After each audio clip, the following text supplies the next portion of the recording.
Oh, we're gonna be. Oh, hi. We're live. So live, All the It'd be way neat live. all the way live. if you could load in a wave or an audio file, so when you hit start broadcast, it could automatically like play your intro or something. Dun, dun, dun, dun, dun, dun. Ba, ba, ba, ba. Wait, is that public domain? Can we use that? Nope. Probably The NFL theme? No, it's the Monday. It's the old Monday Night Football theme, which Monday Night Football doesn't use anymore because they can't get exclusive use of it for some reason. But I don't know if that's just. So I mean, I feel like I have just heard that on TV. Maybe it's just in my brain still. Oh yeah, I mean people use it a lot, and I think Monday Night Football even plays it sort of as part Like an of it. interstitial. Yeah. That's what it is. But then they got all my rowdy friends are here for Monday night. Are you ready for some football? Right. I don't even know if they still do that. Actually, I don't watch Monday I Night think it's a different song this year, but same idea. Where it's like a a superstar of some kind doing a little music video off the top. It used to be what's her name? American Idol girl who uses a mic. Carrie Underwood. Yeah, used to be Carrie Underwood. Yeah. I didn't realize it wasn't still. Well, it might be. I have no idea. I'm not sure. I am apparently not ready for some football. Your Monday night parties are just different. Yeah, I am unprepared for football. Although I went to an NFL game like in person. I saw you guys went to a Rams game, right? Or no, Raiders it was a Chargers game. Well, it really was a Raiders game. Yeah. But it was in Los Angeles. Eventually. Yeah. No, I told Eileen, I was like, it's going to be mostly Raiders fans there. She's like, oh, it won't be that. How many do you think it really be? I don't know. We get there, it's like 75% Raiders. It was crazy. And it was, I should know this. Are they playing at USC? No, that's the Rams are playing in the Coliseum at USC. Yeah. The Chargers are playing in the LA Galaxy Stadium, which is the StubHub Center. Which is, I don't know where that is. That's I don't know. It's down in Carson. Okay. So it's actually not in Los Angeles, technically. Is that Orange County? That's a good question. I don't think it is yet. It's like just south. Yeah. South. It's off the 405 right after the 90. Oh, well, so no, that's not Orange County. Yeah, so I don't think it's quite to Orange County yet. So it's not really far at all. It's not that bad, no. It took us 20 minutes to get there. Okay, well, did you enjoy the stadium? Is it nice? I've been to that stadium to see rugby before. It's small. It's a tiny stadium. So it's kind of great to see an NFL game because it's intimate. Sure. You're like, wow, I'm really close to the action here. Yeah. That's how I felt when I went. I got to run a couple plays. We all did. It's that intimate. You're going to play football. Everybody got a chance. Like, all right, line up. Yeah. That's how I felt when I went to Staples to see the Lakers, the Warriors, and the Warriors won. But I had been to Staples to see a hockey game, which is, hockey always feels very, you're just kind of right up there. But yeah, we were up fairly high, and it still felt like we were so close. It was really fun. The best part is they do these little sideline things during the TV timeouts where they're like, we're going to give away Super Bowl tickets. They're going to give away groceries for a year. And some of them are just giveaways. Some of them are challenges. So one of them was this guy who had to like recreate what one of the Chargers did in a video. And it was like throw a football at a bunch of blocks, like knock down the milk crates kind of thing. And so he did it and he won. And they're like, what do you have to say? And he's like, let's go San Diego. Oops. Well, old habits die hard. Yeah, I guess so. Should we look at that, 1:30, huh? Roger, are you ready? Yes. Sarah, would you like to read the Sure. Powered by You? Sure. There we go. 3, 2. Daily Tech News Show is powered by you. To find out more, head to dailytechnewsshow.com/support. This is the Daily Tech News for Thursday, January 4th, 2017. Nope, 2018. 2018. From DTNS headquarters in Los Angeles, I'm Tom Merritt. From Studio Feline, where sometimes it also feels like 2017, I am Sarah Lane. And the person rapidly changing the document to say 2018, our producer, Roger Chang. Yes, I think perhaps I was reminiscing when I wrote that. Good times, good times. Oh, but it's only 4 days in. No, we had to make the mistake sometime, right? Got it out of the way. Done. It's sort of like having your Christmas tree up. You have till Valentine's Day, really, to get your act together. Exactly. We don't have Justin Robert Young today, if you're wondering. He is still in Japan, enjoying some noodles and Richard Nixon backpacks, and I don't know what all. He's having a great time. But he will be back next week. Let's start with a few tech things you should know. Nintendo says the Switch broke U.S. records for the fastest selling game console ever, with over 4.8 million units in just 10 months, which passes Nintendo's own 4 million Wii consoles sold in its first 10 months. Worldwide, Nintendo sold more than 10 million Switch consoles. Samsung introduced the Exynos 9 Series 9810 mobile chip. This is built on Samsung's second-gen 10-nanometer process. It should use less power and can handle facial recognition as well as gigabit LTE. And, of course, it's expected to be used in some of the versions of the next Samsung Galaxy S phone. Blade announced its Shadow desktop as a service will launch in California February 15th and across the US in the summer. Here's how it works. Shadow gives you access to a Windows 10 PC from Android, iOS, Linux, macOS, or even another Windows 10 PC with a promised ability to play games at 144 frames per second in HD, 60 frames per second in 4K, and zero latency on at least a 15 megabit per second connection. The service will cost either $35 to $50 per month, depending on how far in advance you want to pay. Yeah, Patrick Beja has been looking into this for a long time, so he's really excited to talk about this once it launches here. A Chinese holding company made up of people who worked for the factories that made the Mad Catz gaming peripherals have brought the bankrupt company's assets back to life. Relaunching the company. Among the products to be shown at CES are a Strike 4 mechanical keyboard with RGB lighting, the Freak 4 gaming headset, and the Rat Air mouse, which has wireless power from the mouse pad. If nothing else, very good product names. Definitely. Johnson Controls says that the Glass, that's GLAS thermostat with Cortana announced last year, will be available for pre-order in March for $319. It supports temperature controls, weather, and other skills through app, browser, or by voice. It can work in commercial or residential situations and supports most 24 VAC heating and cooling systems. Now, here are some more top stories, and we're going to start What could they be? With the memory vulnerability. So it got a name since we talked about it yesterday. The Intel processor memory vulnerability is called Meltdown now. Google says its operating systems and cloud services are protected against this flaw as of now. Microsoft has been patching its cloud services and issued a Windows patch out of band Wednesday. Patches are also still coming out for Linux as well. Amazon says it's patched most of its cloud systems and will soon have all of them protected. Apple apparently already had a fix in macOS 10.13.2 and has some additional updates to that fix coming in 10.13.3, so some people are calling it a partial fix. Meltdown was discovered by Technical University of Graz in Austria, German security firm Kerberos Security, and Jan Horn at Google's Project Zero last June.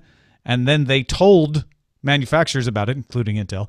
Intel, Google, Amazon, and Microsoft, among other companies, have been working on a fix since then. That's the one we talked about yesterday. A second chip flaw affects more than just Intel processors. We were kind of talking about this. It was a little fuzzy what it meant yesterday. Now we have more clarity. The second flaw is called Spectre. It affects all chip architectures. Well, almost all chip architectures, including AMD and ARM. It is considered difficult to implement, but if it is implemented, say by a sophisticated state actor, it could collect sensitive data, though they say it would not be able to corrupt, modify, or delete data. It would just be able to spy. Google and Intel claim they have fixes to make their products immune to Spectre. A lot of people said this will require a re-architecting of the chip. Intel says, nope, we've got 90% of our products within the past 5 years have updates And or at least by the end of next week, they say that 90% of the processor products introduced with the past 5 years will be immune. So we know less about the Spectre flaw, but at least Intel is saying that it has fixed it. Spectre was discovered by Google's Project Zero as well, and independent researcher Paul Coker. Now, in reaction to this, we got a lot of emails from people, and we appreciate all of them. We picked one, Sarah, to sort of represent the reactions. Yeah, this one comes from Michael O'Neill, who works as a data center infrastructure architect for a Fortune 500 company, been in IT for 16 years. Michael says, you gave a good explanation on this bug yesterday. It is pretty bad, but I'm not quite in the sky is falling hype mode that some of the tech sites are, depending on what you're reading. First, all the major hypervisor OS vendors are close to having patches out. And second, when was the last time you were really held back by CPU and physical memory performance? I don't think most people will notice the hit because developers are crafty and can come up with clever workarounds. I saw some initial benchmarks for a few games running on a patched Linux platform, for example, showing little to no impact, generally less than 5%, nowhere near 30%. In the enterprise space, getting things patched is a major priority to assist security. Obviously, it'll be a headache for sure for data center folks for the next couple of weeks.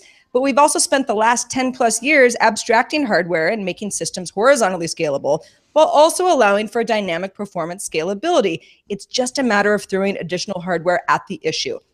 By no means am I saying Intel should not be held to the fire here, but it's also not insurmountable. I don't see the scorched earth and litigation hell that some are claiming will come. Just wanted to chime in as a voice of responsibility and sanity.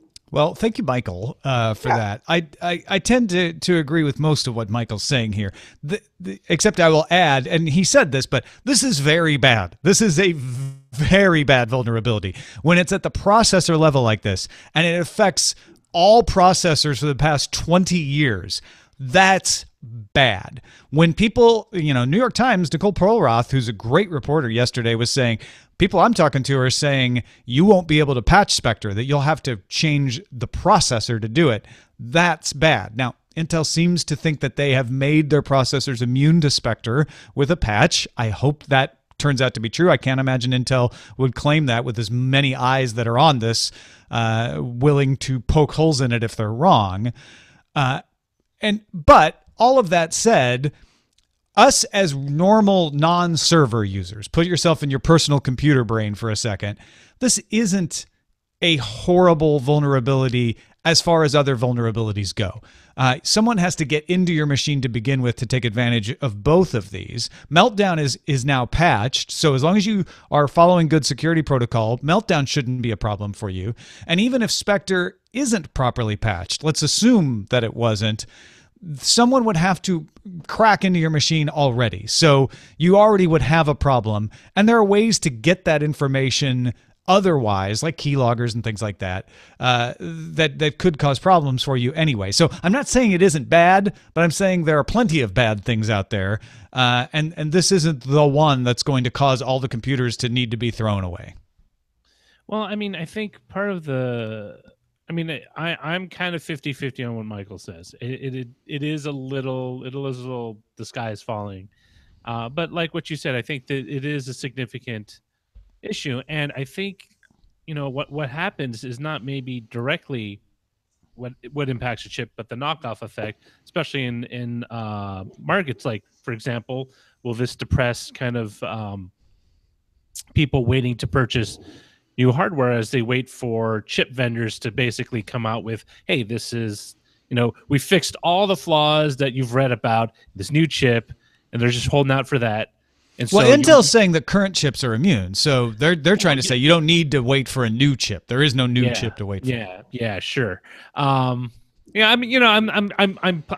being a little skeptical of Intel's claims because Intel, of course, is going to spin it in the best light, but it is a flaw, and it isn't even microcode. It's actually silicon, right? So you can't adjust it unless they decide to sandbox the processor, which would, Well, no, it's the page tables, so it's in firmware for Meltdown anyway. Spectre, we don't know as much about. Some people are saying vague things about it needing to be re-architected, but I haven't seen a good explanation of how it works. So Intel and Google telling me, no, we figured out a way to defend against it, makes me think that maybe it's possible. Because again, I mean, you may be right. Intel wants to spin this positive, but Intel is coming out in a press release saying that Intel has issued updates for the majority of processor products that make it immune to Spectre. And if that ends up not being true, and security researchers can prove that, this is going to be very bad for Intel. Well, especially since, if the major companies were informed of the issue in June of last year, that's a whole half of a year where it's like, hey, if you're working on something that you think is a completely great fix, well, okay. But I mean, the crowd gets so mad at companies for not disclosing data breaches. And in a way, this is sort of the same thing. It's somewhat unclear to me. And I know some folks who work in hardware sectors of some of these companies that are affected. And I mean, unless they're lying to me, they didn't know about it back in June. So it's kind of like, well, what was really going on here? Who did know about it? And what was the protocol to get everything fixed? And why is there so much hysteria as of yesterday? Well, if I had to guess, and I'm totally guessing here, a limited team was made aware of this when Coker and Project Zero found it. They compartmentalized it because they didn't want it to get out and hackers to start punching away at it, because it is such a bad vulnerability, until it was fixed. I think their plan was, right, we'll get all of our ducks in a row and we'll publish the fixes the day we announce it. And normally companies like or efforts like Project Zero, they don't give anybody a time. They're like 90 days, fix it or not. This was so bad, it sounds like they said, look, let's not tell a lot of people and let's keep it under wraps until we actually can fix it, so that the day we announce that it's this horrible vulnerability exists, we've got a patch for it. Problem was, it leaked out, the Register published it, and they weren't quite ready with all of the patches yet. Yeah, I mean, part of it is why I'm skeptical is because it's literally a design philosophy for all these chips in the first place, right? The speculative execution, the branch prediction. These are design philosophies that they built into the chip because they wanted performance. So if what is the vulnerability is part of this, I mean, it's essentially like putting an emissions control on a pre-1970s car, right? You blunt the performance because it wasn't designed. It was designed to run in a certain way. So yeah, but not everything needs the kernel memory access. So if you're running a system that really calls on the kernel a lot, this is going to impact your performance. Even things like Bitcoin mining don't really call on the kernel that often. So it's not going to impact everything equally. Gaming and Bitcoin, from what I'm told, are not going to be impacted by this. Other things are. I'm assuming database applications and server level. Yeah. Anything that's memory access intensive, not memory intensive, but memory. Not access. Just memory, but kernel memory particularly. Yeah, I mean, it's the other thing is this lets you, before the fix, this lets you peek around virtual machines, and we have so many servers doing virtual machines and virtual public servers. This is a nightmare for cloud services. And that's why they are scrambling to get all of this stuff patched as soon as possible, because the proof of concepts are already being published. Well, I am holding off on any new hardware upgrades for the next year. All right. Well, at the beginning of the show, we talked about the fact that it is a new year, 2018. Some people make resolutions. Mark Zuckerberg happens to be one of those people. In fact, he's been doing this sort of publicly for the last few years. Zuckerberg says his challenge for 2018 is to focus on protecting the Facebook community from abuse and hate. Well, that's nice. Defending against interference by nation states, also a plus, and, quote, making sure that time spent on Facebook is time well spent, end quote. He also said he plans to investigate decentralizing technology like encryption and cryptocurrency to see how best to use them in Facebook services. Yeah. Well, finally, Mark Zuckerberg wants to make Facebook better. I mean, I'm only half kidding. Is this Mark Zuckerberg, the CEO, or Mark Zuckerberg, the father, talking? Because it kind of sounds like one of those things you say on perhaps if you're seeking office, you want to assuage people. Sure. Yeah, it's sort of re-upping some commitment that, it was not fulfilled adequately already, but was assumed to have already been a commitment. I mean, what else could he do? He has made a tradition of at the beginning of the year saying, I'm going to read 15 books. I'm going to learn Chinese. I'm going to hunt all the meat that I eat, kill it myself. If he did that this year, in the current climate that people are hammering on Facebook and other social networks to fix everything, fix all hate and fake news and everything else, he would be roasted. So he really couldn't say anything else but this. I mean, yeah, I agree. At the same time, it doesn't feel as sincere as it could be. It just doesn't.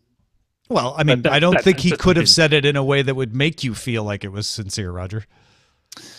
Well, for me, no. That's well, I don't no feel win scenario. that this is insincere. I'm sure he sincerely hopes that they can, squash a lot of these problems that more and more seem to be, pervasive on Facebook.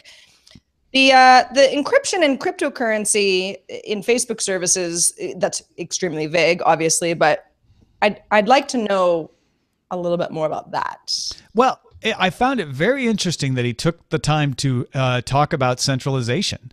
He didn't have to, right? But that is something that I and on this show and other people have been starting to say, like, hey, there's too much centralization. And he decided to address that. That's the one that if you're going to look for sincerity, that seems more sincere because he didn't have to say that one. He could have skipped right over that. It also makes me wonder, like, Facebook doesn't win in a decentralized world. So either he's worried about a wave of decentralization and wants to figure out how to survive it, which would be smart, or he's trying to figure out how to co-opt decentralization and stop it from happening, which I guess would also be smart. It could be both. He could try to maybe not co-opt, but at least nudge it in the direction that he finds most favorable considering the conditions he's under. Facebook is, famous for changing algorithms left and right. And it's definitely a different service than it was, when I joined or even 5 years ago or even a year ago. But I love the quote about making sure that we're all spending time on Facebook and feeling that it's time well spent. I mean, I enjoy Facebook. I'm on it at least once a day, if not more, to kind of catch up with everybody. But it's time well wasted. Yeah. That's kind of how I feel about it. I mean, and it's like, I just don't know how many changes Facebook could make because it's all about the company that you're keeping on Facebook. And I love all my Facebook friends, but I wouldn't say it's the best. I don't like to be on Facebook, but I feel like I'm missing out. I have people assume I know things that I don't because I don't spend enough time on Facebook. And yet when I go to Facebook, it makes me feel awful. Like it's a horrible situation. It's also, and not to get too into the weeds about social networks, but, I will make a joke on Twitter that's like a little bit of like a wink, wink. If you know this, story about the Meltdown, vulnerability, then you get it. Like, it doesn't work on Facebook. It just completely falls flat. My mom's like, what's happening? My aunt's like, what did you mean? And so it's, they're not all the same. Yeah. There are different users. All right. Here's something that always gets my goat. Let's pretend it's 2010 again, Sarah, and I'm complaining about 4G, except this time I'm complaining about 5G. Yeah, AT&T announced its plans to launch real 5G service, so not fixed 5G. There's already built into 5G a little bit of confusion because there's fixed 5G, which is one that's designed to deliver 5G to your house as a replacement for wired internet. Right? And there's a few of those rolling out this year. But AT&T announced its plans to launch the other version of 5G, the 5G wireless mobile service, in 12 cities by the end of 2018. Now, that is a surprise. A lot of people didn't think we'd get any of this kind of 5G rolled out until 2019. So it's spec-based mobile 5G is another way you might hear about it. Now, those are legitimate uses of 5G. There is fixed and there's spec-based 5G. These are two different versions. But AT&T is also rolling out to hundreds of cities in the U.S. this year a fast LTE service, which it's calling 5G Evolution, even though it's not 5G at all. It's just really fast LTE. It's like gigabit LTE. AT&T also didn't announce any cities or supported hardware or for this 12 cities of 5G service. They wouldn't even tell us what 12 cities they are. So I'm a little skeptical about that. But what really gets me is that they're calling LTE 5G evolution while they've got real 5G that they want to roll out. Well, okay, so I understand why you're grumbling about this, because yes, it does sound like 4G all over again, and LTE, and what's the difference, and people are confused, and speeds aren't the same. But how do you get away with calling something 5G evolution? Is that supposed to be like, I don't know, a play on words where? Because LTE like stands for long. Be 5G. LTE stands for long-term evolution, so they're borrowing the evolution from LTE but and saying it's both. It's LTE and it's kind of 5G because it's really fast, although there's nothing 5G about it. It's basically marketing buzzwords and hoping to leverage the idea of 5G with perhaps consumers who might not be as well versed on the intricacies of the various mobile data. I know, platform stuff. I mean they did it with HSPA Plus too. They called that 4G, even though it wasn't 4G. Which led to us calling LTE LTE, because if you called it 4G, people are like, well, do you mean HSPA Plus or do you mean LTE? Gosh, it really is 2010 again. Just with a 5. Just stop it. Okay. It would be nice to know what the 12 cities are. Yeah, I'm curious about that too. Yeah. Maybe we'll find out at CES. Maybe there's a little teaser announcement. Moving on, the Tribune newspaper claims it was able to buy login credentials to India's Adhaar citizen identity database for $8 a piece. The login gives access to people's names, telephone numbers, and home addresses. The Unique Identification Authority of India is now investigating what it calls an instance of misuse, to put it mildly, and has filed a police complaint. Biometric data like fingerprints would be needed to access more detailed information on citizens, and such protections apparently not breached. Now, I was not familiar with what Adhaar was before the story, and it sounds like it's a way for everyone in India to have a unique number, as much as Social Security would be in the U.S. For adults anyway. And it sounds like, Tom, my question was, well, I mean, especially in rural areas, I mean, how many people are actually being counted here? And it's quite a high number. Yeah, apparently they've got population. 99% of Indians are signed up for Adhaar, or at least covered by it. Sure. And I think even above 90% actually use it. So, I mean, you could be signed up and not ever use it, but most people are using it. So, the idea of a breach of this is quite frightening. At the same time, I don't think this is a breach. We're still waiting for more details on what the Tribune newspaper actually was able to get, but people use logins and passwords and reuse them all the time.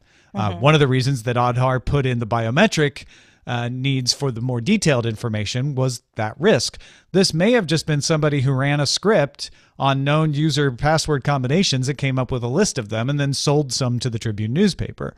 That would not be very remarkable, in my opinion. If, however, they were able to get into the database somehow and get these usernames and passwords, that would be a huge deal. There's no indication that that's the case, though. $8 each, though. That's pretty cheap. Well, yeah, I was like, the total population of India, boy, you got to have some deep pockets. But yeah, if you were interested in, a certain family or people who worked at a certain company, I could see where this would be a real issue. And yeah, breach maybe not so much as information falling into the wrong hands. Change your password if you're worried about it. That's what I would say. Yeah. Change your handprint. Wired reports that papers in Science and Science Robotics today describe muscles for robots that use a series of oil-fueled pouches activated with electricity. So they've had liquid-fueled soft muscles for what they call soft robots for a while, but they all required a reservoir that pumped the fluid into the muscle, which isn't terribly convenient. These just stay in the pouch. It's similar to a human muscle in strength and efficiency, but can contract more often per second. The hydraulically amplified self-healing electrostatic actuator, or HASL, as they're calling it, could also be used in prosthetics. So if you wanted to have a more natural, soft limb replacement, you could use these muscles for that. The way they describe it in the Wired article is, think about a Ziploc bag that's filled with some air. When you squeeze it, the edge of the Ziploc bag will move towards you. That's kind of how this muscle works. The actuator squeezes the oil moves and causes a contraction, which can then be used to apply force and lift things. There's a GIF on the Wired article about this. If you combine that with some of the self-healing materials that have been developed, you can make skin on a soft muscle, have yourself a pretty realistic robot. Or prosthetic. Or prosthetic, either one, yeah. So this is more about the implications for how it would help humans rather than soft robots. No, I think it's both. I mean, it's definitely going to be something that could be used in prosthetics, which is huge. And that's probably the bigger, more immediate use of it. But soft robots are something that are sought for safety reasons. If you've got steel limbs in your robot working next to humans, there's more risk of injury. If you've got these soft oil muscles, that's a little easier to get along with in high-speed situations or dangerous situations. And people and I suppose, too, we saw that video recently that went around where the robot did like a backflip. It's like, wow, but imagine if you've got that sort of give the way human bodies often do, and something made of metal does not, then it increases the capabilities of acting more like a human. Yeah. So this kind of hassle is welcome. You know what they should do is hassle. Basically team up with David Hasselhoff to promote it. Boy. Get hooked on that feeling. All right, folks, if you want to get all the tech headlines each day in about 5 minutes, be sure to subscribe to dailytechheadlines.com. This is the show where we can dig in and discuss things more. But if you're like, I just want to know what happened today, dailytechheadlines.com is your place. Go check it out as a podcast, Amazon Echo, or even on the Google Home or Anchor app. Let's check the mailbag, Sarah. Okay, this is in reference to a story about Apple replacing batteries and our conversation that we've had ongoing for a couple of weeks now about Apple's proprietary way of doing things and how they don't necessarily want people to swap out hardware components. This person, who asked not to be named, is an authorized certified Apple repair technician, been in the IT field for over 25 years, building and repairing computers and working as an IT admin supporting large companies and educational institutions. So big pedigree there. Says it's really frustrating and depressing and infuriating that Apple is continuing the race to the bottom for the design of their devices. Over the years, I've watched them be consumer hostile with behavior and increase with the difficulty of repair for their products, along with the removal of the ability to upgrade versus being forced to buy a new computer. Non-removable batteries, keyboards that are part of the chassis, displays that cost 5 times what other laptop displays cost, soldered RAM, proprietary, and now even soldered in SSD storage. One move after another pushes the disposable mentality that has made them so much money with iPhones onto their Mac customers as well. There's just no reason for it. You can get a tablet from a big name competitor, such as Dell, that has more ports than a MacBook Pro and a removable battery, along with removable standard SSD storage. And that's a tablet. Yeah, and she also wrote in and said in a follow-up email that the other thing she's noticed is that Samsung and other Android comparable devices often have larger batteries. So that may be one of the issues with Apple having these spikes that cause shutdowns, is they just don't have the battery capacity because everybody wants nice thin iPhones. So that's another part of it too. Absolutely. Yeah. Well, so thank you for that email. Yeah, Roger.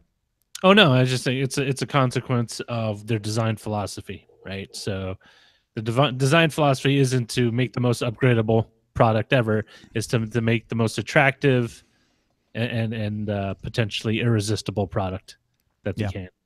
Hey, thanks to everybody who participates in our subreddit. You can submit stories and vote on them at dailytechnewsshow.reddit.com and facebook.com/groups/dailytechnewsshow. In fact, we'll be streaming live on Facebook Live during CES evening events, so you might want to keep an eye on that and let us know what you think. Well, we would normally thank Justin Robert Young. We're going to thank him anyway. Thank you, Justin Robert Young, for usually being here. We miss you. I am enjoying his Japan trip. Vicariously. Speaking of Facebook, he seems like he's having a great time. Can't wait to hear all about it. Yeah. So he'll be back next week. We've got Allison Sheridan tomorrow, and then we're off to CES on Monday. In fact, if you're in Las Vegas or if you're going to CES, join up for our Tech Thing DTNS dual meetup Tuesday, January 9th, 8 p.m. at the Level Up Arcade and Bar at the MGM Grand. It's not a reservation deal. We're just all showing up at the bar at the same time. So once again, that's Tuesday, January 9th, 8 p.m. Level Up Arcade and Bar at the MGM Grand. Maybe we should all decide to wear like a cool outfit so we can be spotted. If it happens to be really busy with... I'll show up in a suit coat over a button-up collar shirt. I will show up dressed in clothes. I will wear this. This exact same thing you have on right now. Small person in black. And then you'll know it's us. But yeah, really looking forward to anybody who can make it. Can't wait to meet you all in person. Our email address is feedback@dailytechnewsshow.com. Thanks for all the emails. Whether you're happy or sad, love the show, have a gripe, want to correct us on something, want to give us accolades, just love reading all your responses every day. So thanks for that. We are live Monday through Friday at 4:30 p.m. Eastern, 21:30 UTC at alphageekradio.com and diamondclub.tv. And our email address is dailytechnewsshow.com. We'll be back tomorrow with Allison Sheridan, and Len Peralta will be here to illustrate the show. Talk to you then. This show is part of the Frog Pants Network. Get more at frogpants.com. Diamond Club hopes you have enjoyed this program. We also, did you see that we had an email from someone who's like, what's the last word of your show? Yes. And I realized it was just insane program. It sounds like, where I was like, what? It's not the first time that someone has asked me that, actually. Well, what else would they be saying? Well, I don't know. I mean, maybe it's he does kind of, I mean, he's making a funny voice. Diamond Club hopes you have enjoyed this program. I never really thought about it. I just assumed he was saying program. Who knows? Yeah. Maybe he was saying something else. Using the context, you can tell it's program. But if you get too fixated on it, you might not be able to tell. Yeah. I also know, he makes funny voices. So I'm like... True. I've gotten good at, deciphering them. All right. Titles. 007 Spectre starring Intel, ARM, and AMD. Raise the Spectre of Meltdown. I'll stop the world and Meltdown with you. That's pretty funny. The Spectre Speculation. Spectre haunts the Colonel's memory. Different Colonel. Mad Cats has more than 9 lives. That's saying a lot about that company. AT&G. Oh, AT&T and G and G and G. All the G's. Hasselhoff. Tech Winter's Meltdown. Meltdown. I'm assuming that's missing a T. Spectre Inside is pretty good. A Spectre Inside. That's a good one. Very bad. Evolution means we're fancy. It's 2010 again. Throw away your computer. Let's go back to an abacus. Don't throw away your computer. Anything that tickles thy fancy? Fancy tickling? I liked the Stop the World of Meltdown with you. Although that was yesterday. Yeah, I was going to say, even though we didn't call it Meltdown yesterday. Yeah. Mad Cats has more than 9 lives. I'll Spectre World Meltdown with you. It's too much. Oh my gosh. Yeah. Yeah, no. Yeah. Don't do I that. was like, see what you did there. It's just too clever. The Spectre of Speculation is getting the most votes. That one's not bad. I like that one. Speculation. Spectreulation. Don't do that. Almost fell over. Well, we all have, let's see, it's Thursday. So, not very many days. Several days to load up on that vitamin C. Because we're going to Vegas. And that's where everybody gets sick. Really, I've learned that drinking a lot of water and not shaking hands really works wonders. Oh, I need to buy a I've actually never left CES with the CES, flu. Horrible flu that happens. But I don't want it to happen this year either. So I'm trying to. Oh, and I remember also one year, moisturize your hands. Oh, Brian even Cooley. Go ahead. Oh no, I was just saying because you wash your hands so much at CES and it's already a dry environment. You want to make sure it's moisturized because then if you get cracks in your skin and stuff and you shake hands, it's more easy to. I remember one year, Brian I'm Cooley. all about the hand sanitizer in the purse. Cooley handed out like industrial strength hand sanitizer one year before CES. I didn't get sick. I'm gonna buy it over there because you can't carry it on the plane, right? Well, yeah, Isn't this that was too much. Yeah, You can if it's small enough. They have little like travel sizes at drugstores. All right, so we're going with Spectre speculation, right? the Spectre of speculation. Got it. I like it. I like it. Yeah, yesterday was let the chips flaw where they may. Flawed sun chips. They still make those? Chips, yeah. Sun you mean chips? the snack food? Yes. Mhm. But the company's Sun got bought up by Oracle. But Oracle makes them still? They make sun chips? They make a coffee, something called Java. Sun chips and Java. Great snack. Great taste, less filling. Great taste, less filling. You know, they sell hand sanitizer in the airport, too. That's another way you can do it. Yeah, that's. They should just have like a shower that just squirts out nothing but hand sanitizer. They often, a lot of airports have the hand sanitizer dispensers where you can just get a little bit. I did it again. Son of a. What'd you do?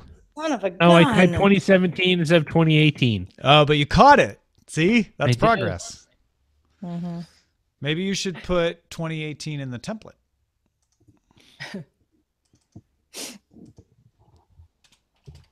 Then you'll never have to do it. I just put this, yeah. Put you in. I'm still writing 1993 on all my checks. You don't write checks. I do. It really kind of annoys me now that I have to write checks. There's like 2 checks that I have to write every month. And I'm like, when are these people going to like update? The last check that I wrote, and I know this because I don't know, but saw my checkbook recently and was looking through my receipts, but it was somebody who was like a cat sitter who would cat sit for me occasionally in San Francisco. And she was just like, she was old school, you know, she was older and she was like, just leave the check on the counter. It just works for me. And finally I was like, Elaine, can I set you up with PayPal, please? And she's like, why is it so hard for you? And I'm like, it's not hard. A pen, piece of paper, done deal. Yeah. It just seems like it would be easier for you, but she was not having it. No, well, I don't write a whole lot of checks to my sister, but my sister, when I do need to send her money, doesn't have PayPal. And I'm like, so I have to send you a check? Like we team up on a birthday present or something for my brother. Right. Yeah. And it's like, really? I have to send you a check? But yeah. So but my landlord wants a check. Like, all right. Yeah. I feel like, especially with like reoccurring things like that, with landlords, I've pled my case before, or just direct deposit or whatever, and people are usually like, "Oh, that is better." Okay, yeah, I'll be honest, I haven't brought it up with him because I have to write this other check for another thing, and I'm like, I can write both those at the same time. Yeah, it's not the end of the world. And the other, well, you guys can't see it because there was no good reason to bring a bunch of furniture into the small room, but I had mentioned that I'm going to flip my rooms. Oh, right. Yeah. To put the studio into the larger bedroom that, who needs a larger bedroom just to sleep and then actually sleep in this room. Mm-hmm. And a friend of mine who gave me some furniture hand-me-downs when he moved, those hand-me-downs are now in my house. So the rest of my house is just disaster. Just weird tables and I was like, give me everything and I'll just deal with it later. I will not turn down free furniture. But yeah, I think it's gonna look really cool. So it's like, if you can imagine this room, but it's gonna be deeper. So it won't look, I don't know what the background will look like. We'll figure that out once I get in there. But on this side, there's kind of a little, kind of like a little wraparound couch. Not a big couch, but it's bigger than a love seat. And then there's sort of a round table, actually a round table that's can fit 4 or 5 chairs Can around Roger it. and I be knights?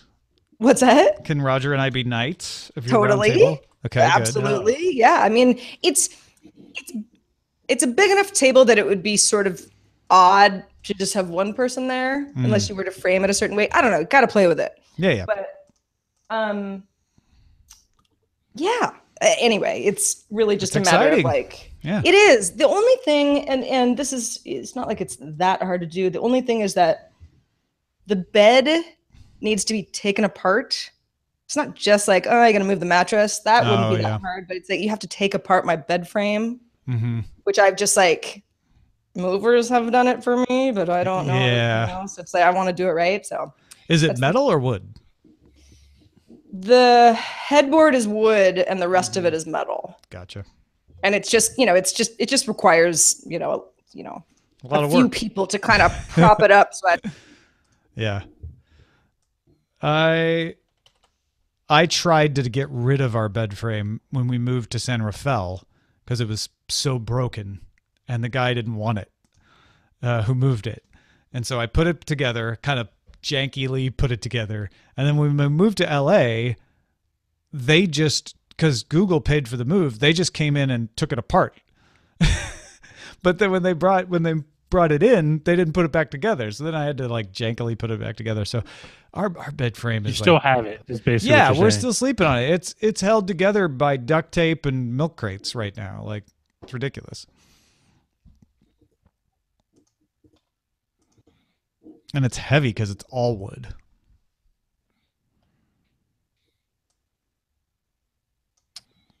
Just give me the back spring of the mattress and I'll be set. Well, we don't have a box spring because this bed frame has a nice firm support, which I like.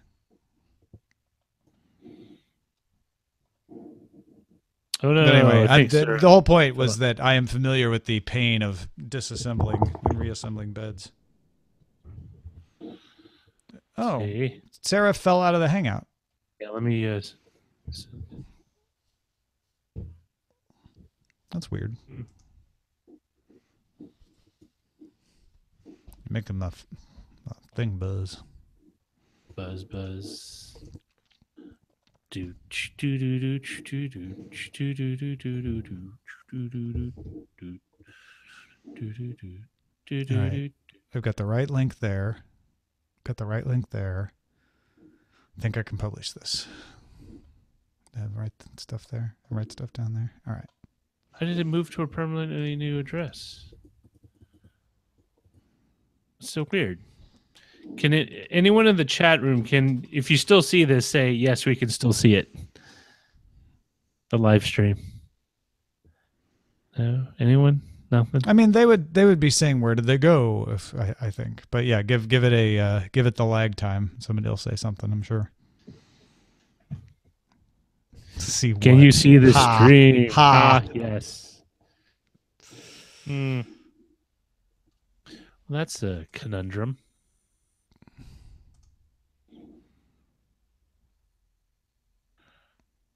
There you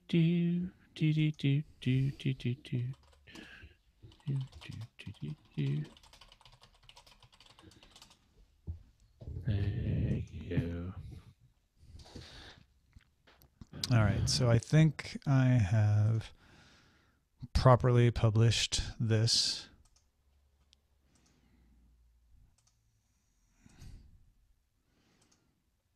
So, I still have to pick up my kid in 3 hours. So weird saying I have to go pick up my kid. Because it's weird to still have a kid? No, because I'm so used to her being around most of the week. I mean, it's great that she goes to school Oh, because right, she can 'cause interact with people. You know, she can interact with her own kind. Mhm. All right. Well, I think we're done for the day. Thanks, everybody, for watching. Thank you. Sarah says goodbye. We promise. Roger's going to stop the broadcast. Thank you for tuning in to this episode, and we'll see you tomorrow.